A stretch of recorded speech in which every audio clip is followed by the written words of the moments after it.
They're just like the wind and the rain, and sometimes they become storms and typhoons and tornadoes to try and pull down that house of your beliefs. So what does the Mujaddid do? He does two things. First of all, he strengthens that house of your belief against disbelief. He puts faith in your heart. Look at the example of Hazrat Masih Maud. One day, Khwaja Kamaluddin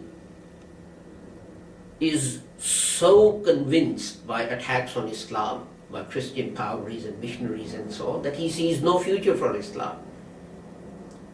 He says, I might as well become a Christian. So at least in worldly affairs I'll have some advantage. I'll join the community that rules not only this country, which was India, but also the whole world. So I might as well join them. And then he reads a book by Hazrat Mirza Ghulam Ahmad.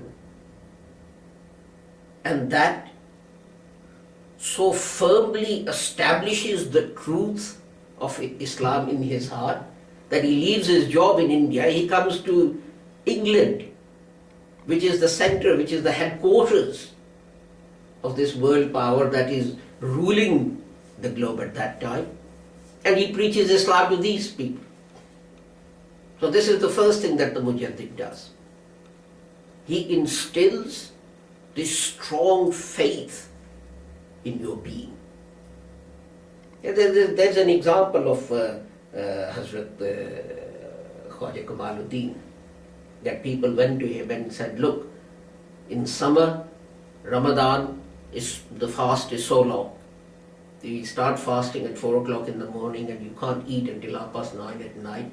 What should we do? You know what he said? This is an MD talking to non-MDs.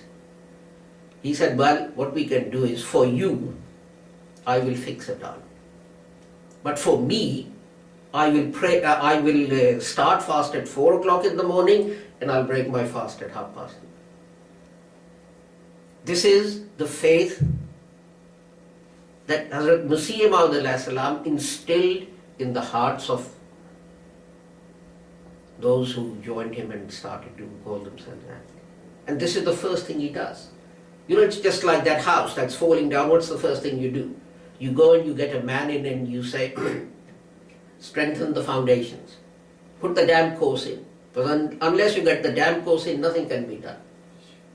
Then you get another man in and you say, get the roof done. So the first thing is to stop the external forces from coming in to attack your house.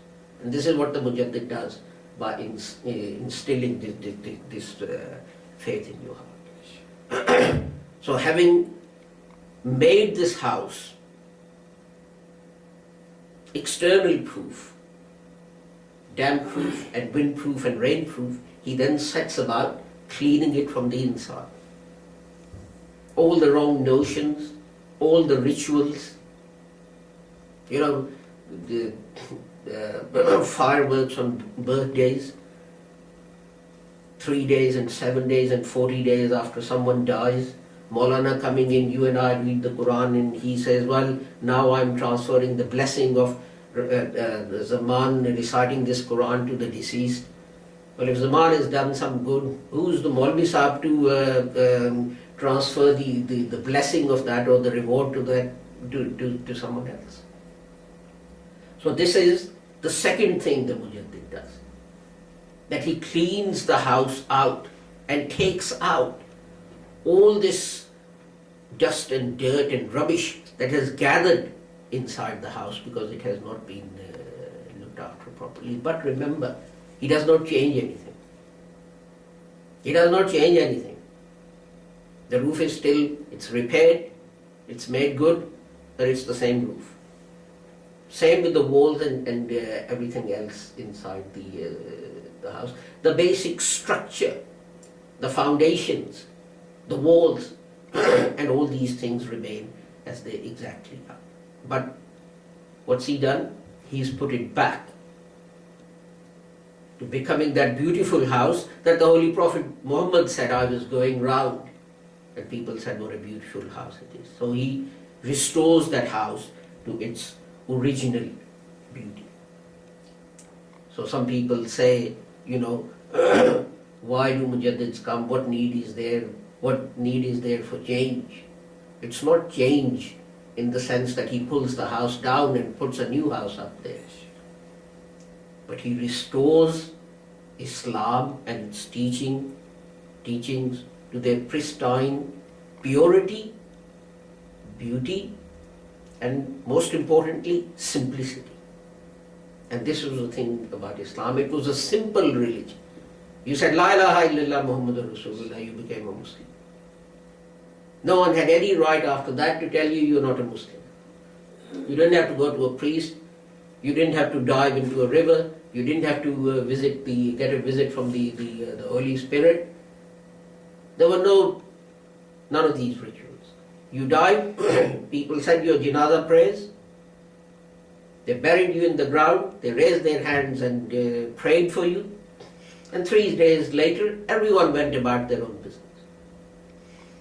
None of these expensive and long-winded and whatever rituals.